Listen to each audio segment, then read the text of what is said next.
The early and active trade walk. This is not an appraisal. We're not appraising the customer's car, and you need to make sure the customer understands that.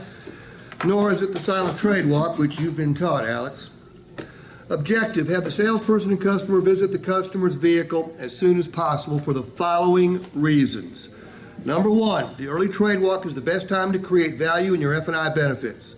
Don't want you selling the benefits, just want you to make the customer aware of their options. The sales consultant should be an advocate for all products and services the dealership offers. That means advocate for your parts department, your customization center, your service department. You guys have a body shop? Yes. Your body shop. Advocate for everything you guys do, because the more services the customer takes advantage of here, the more likely they are to become lifelong customers. The early trade walk is the best time to help the customer gain a realistic rather than inflated idea about the value of their trade. Condition matters. The early trade walk is the best time to learn about the customer's driving habits and lifestyle. The early trade walk is the best time to gain rapport building information. It's the best time to create value in your store's value proposition. The early trade walk is the best time to obtain the paperwork from the customer's last purchase. What will the paperwork from the customer's last purchase tell you? Everything. Everything is the one-word answer, okay? Timing, because customers are in different positions in the sales funnel when they arrive, it's difficult to define a specific time that makes the early and active trade walk most effective. However, earlier is better. Needs assessment, the most critical step in the purchase process? Question mark. Yes, it is.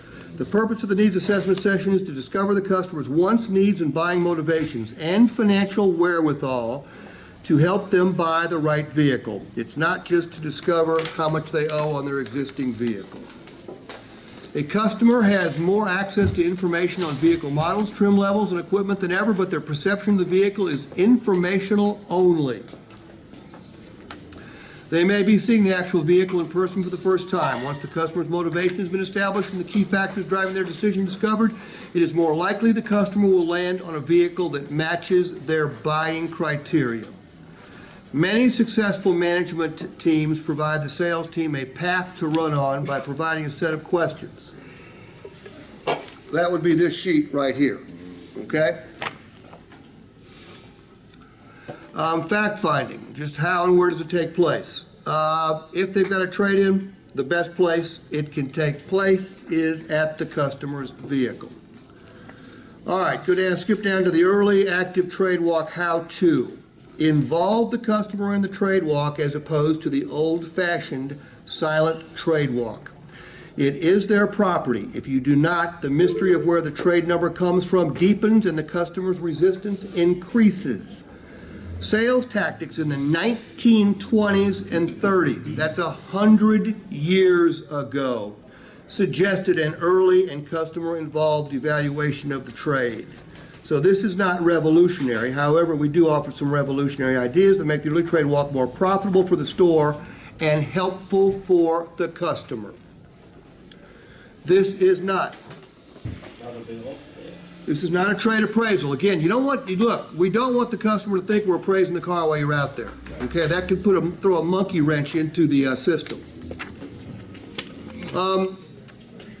All right, page 3, rapport building and lifestyle information. During the trade walk, you can find out a lot about your customer. You can uncover great rapport building evidence. Golf clubs, tennis rackets, sporting equipment, car seats, evidence of older children, radio station preferences, reading materials, bumper stickers, political, a cause, schools, sporting allegiances, dog hair, brochures or business cards from the competition, and a whole lot more. Weed smoke? Yeah, weed smoke. Let me give you an example. I was in Miami, this was a couple years ago, and I was doing a trade walk with a new salesperson. And the customers were Korean and didn't speak much English. So we went out to their trade. It was a Grand Cherokee with 4,000 miles on it that was absolutely perfect. There wasn't a blemish anywhere on this vehicle. So I'm walking around it. I can't find anything wrong with the vehicle. So we open up the back deck lid, and there's what I think to be tennis rackets in there. I said, oh, so you guys play tennis? They went, no. I said, not tennis? They said, no. Badminton. These people were world-class have you ever seen a world-class badminton game? Yes. It ain't what you played at church. Okay, that thing goes, shuttlecock goes 100 miles an hour. These people were Olympic caliber badminton players. So all we did was we found some common ground with people. We didn't have anything in common with these people. So we found some common ground. So we couldn't devalue the vehicle because it was perfect. But we found some rapport building information.